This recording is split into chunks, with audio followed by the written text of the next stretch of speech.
Warning: the following review contains a lot of fan service and isn't suitable for all viewers.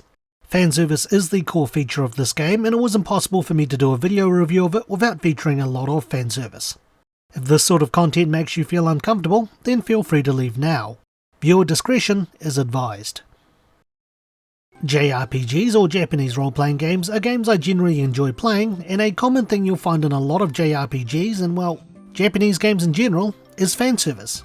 The Genkai Tokki series is no exception to this rule, and today we're going to be looking at Seven Pirates H on the Nintendo Switch, an updated version of Genkai Tokki Seven Pirates originally released in Japan only for the Playstation Vita. This game is the fourth game in the series, following Monster Monpiece, Moero Chronicles, and Moero Crystal. Just as a heads up, enemy variety are a little unique. I can't really take a lot of them seriously, and a majority of them either have suggestive names or look suggestive. So the review's only going to show some of the more tame looking ones or boss fights. In Seven Pirates H, you play the role of a pirate girl named Parate Kairi, who is on the search for treasure when a compass falls out of the sky and hits her. That isn't the only thing that hits her when she is knocked overboard from her ship and washes up on an island alongside a monster named Otten, a seal-looking creature wearing a bra on its head. It turns out that they've washed ashore on an island in the Monsupi Sea, a phantom ocean in which no humans live in, but is said to be the home of various monster girls and treasure. Being a pirate, Parate and Otten begin their journey looking for treasure, and along the way will meet a variety of monster girls, some joining Parate's crew, and others appearing as recurring enemies or rivals of sorts.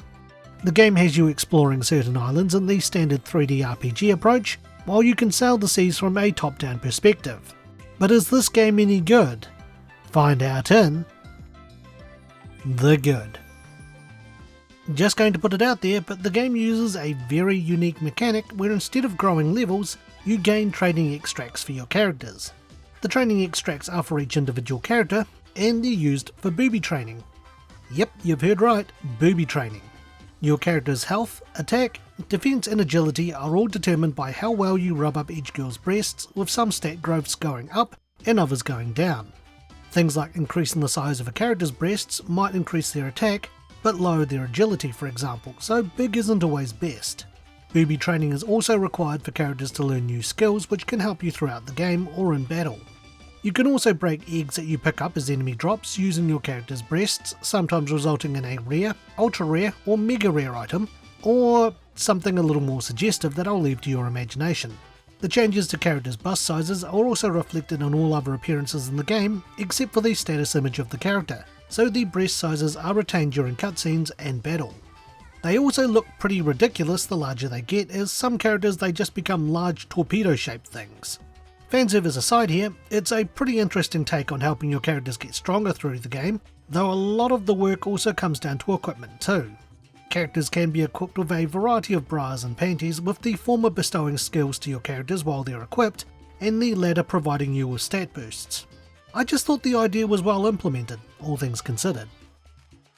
The game also has a very interesting battle system. In battle you have the standard affair of HP and MP bars, but unlike traditional games where an MP bar is normally full and then depleted, every time your characters deal and takes damage, it fills up. Once your characters get over 100 MP, they'll enter an excited state where they'll look more confident in battle and their stats will go up temporarily.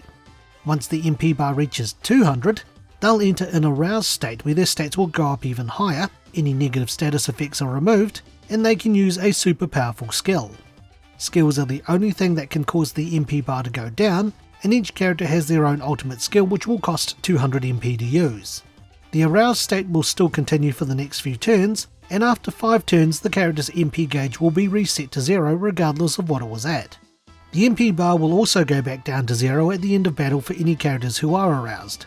Otherwise, MP carries over between battles until a character is aroused or you return to the ship. The game also has a pheromone mechanic where certain characters and enemies are strong or weak against one another. A fairly straightforward one: red beats green, green beats blue, and blue beats red. Attacks against a pheromone that you are strong against will do more damage, and less damage if attacking an enemy you are weak against. The battle system works well, and mastering it will make boss battles a lot easier if you can prepare beforehand with characters close to arousal by the time you fight some of them. The game's story seems pretty light-hearted, with Parate and her crew finding new teammates and treasure, But without spoiling too much, the game does take a slightly more serious turn about the halfway point while still keeping the upbeat tone. The game also has pirateer recruiting boobykin throughout the Monsupi Sea. The boobykin are the group that own the ship that pirateer uses throughout the game, and you can find 3 different types of boobykin to join you. Pirate boobykin can provide support skills that your party can use in battle at the cost of MP.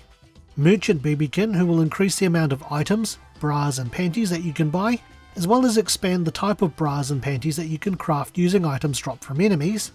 And lastly, Scholar boobykin, who will help you discover things.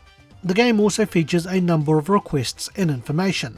Requests may require you to collect a certain amount of items or beat a certain amount of enemies to get items or map pieces, allowing you to explore more of the Monsupi Sea.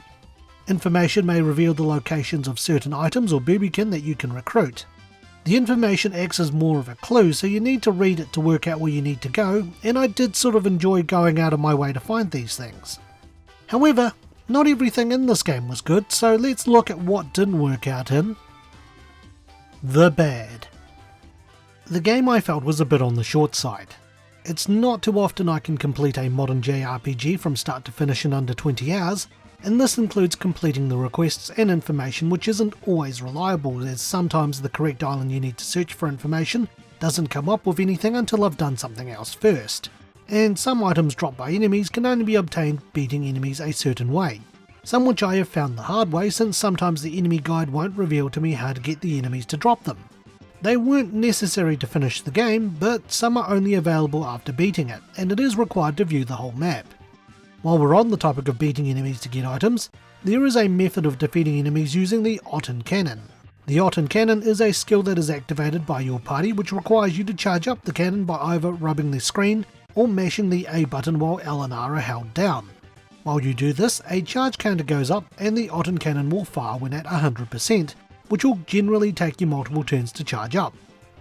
The Otten Cannon is the only way to beat certain bosses, but outside those bosses I have never used the cannon at all, as I felt that there was no need to. Until I found out that I needed to use it on certain enemies to get a drop for a request.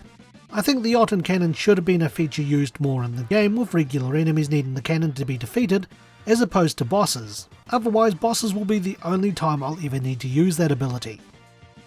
I also felt the game was a bit on the easy side.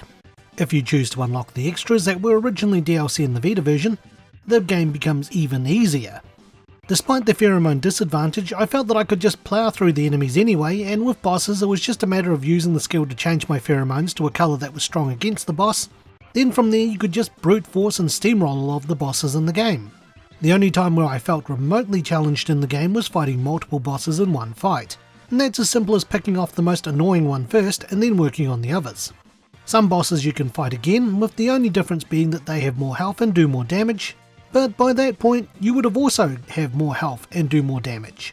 You'll tend to fight enough enemies to be set for money, and only started having money troubles towards the end of the game when high-end gear was really starting to cost me.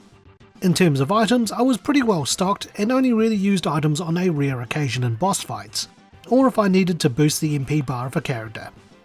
Collecting enough boobykin pirates can have you set for party-based healing skills and recovering from status effects, so long as you have the MP for it. Other than that, I don't have much else to complain about, so let's wrap it up with the opinion. Seven Pirates H, while having a heavy amount of fan service, is a lot deeper than it looks on the surface. The game's mechanics, battle system and story I thought were pretty good, but the game is on the shorter side and I found it was pretty easy. In terms of fan service, it's not the lewdest game I've played on a console, but if you're familiar with the Genkai Tokki series or know Monster Monpiece, Moira Chronicles and Crystal, then you'll know what you'll be getting into. I mean, Otton's even the mascot of the series.